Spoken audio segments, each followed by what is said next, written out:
Amados irmãos e irmãs de nossa Diocese de Tuiutaba, em atenção à Palavra de Deus, eu os convido a poder ouvir com atenção o texto proposto na liturgia deste domingo, na solenidade de Pentecostes.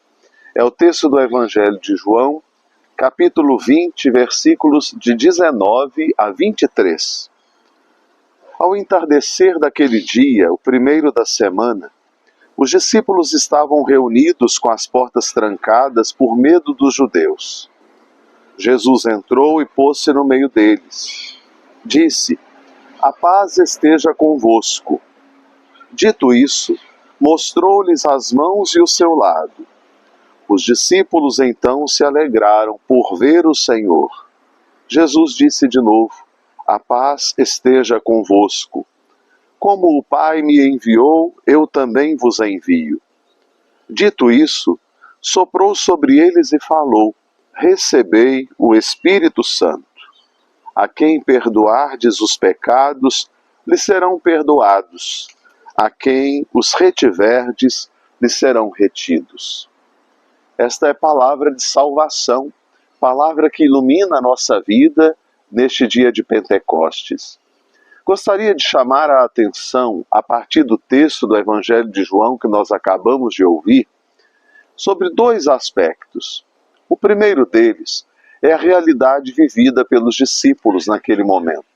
Eles estavam fechados em uma casa por medo dos judeus, ou seja, eles tinham medo de que acontecesse em suas vidas o mesmo que havia acontecido na vida do Mestre, ou seja, a cruz, a morte, o sofrimento, a perseguição. E por isso ficam fechados em casa. O medo os paralisa. O medo os impede de ir e avançar na missão.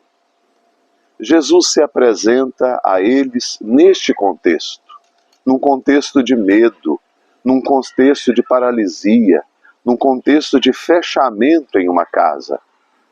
E assim o saúda desejando a paz. Amados irmãos e irmãs, na nossa missão, nós também incorremos muitas vezes no medo.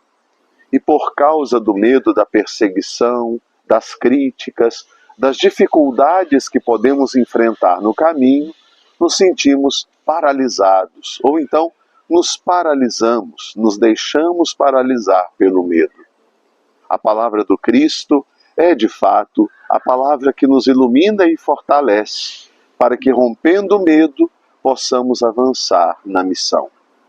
O segundo aspecto é exatamente aquilo que no dia de hoje nós celebramos. O Espírito Santo vem sobre a comunidade reunida no cenáculo, e ali Jesus sopra sobre eles o Espírito, lhes dá a vida nova, e a partir de agora, de discípulos medrosos, eles se transformam em corajosos missionários.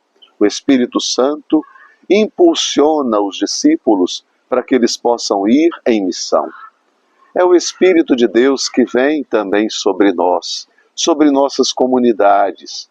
É o Espírito de Deus que nos fortalece, nos ilumina e nos aponta o caminho. É o Espírito de Deus que dá a maturidade para a nossa vida de fé, para no meio do mundo testemunharmos Jesus Cristo. Pentecostes é, de fato, a festa, a solenidade em que acolhemos o Espírito de Deus em nós. Não para ficarmos cheios do Espírito apenas, mas para que, com o Espírito Santo em nós, possamos ir ao encontro dos irmãos para lhes anunciar a alegria do Evangelho. Irmão e irmã, acolha com alegria o Espírito de Deus nesse dia. Deixe que a luz do Espírito ilumine o seu coração e possa lhe encorajar para a missão. Sobre você e sua família, invoco a bênção de Deus, que é Pai, Filho e Espírito Santo. Amém. Um forte abraço e até a semana que vem, se Deus quiser.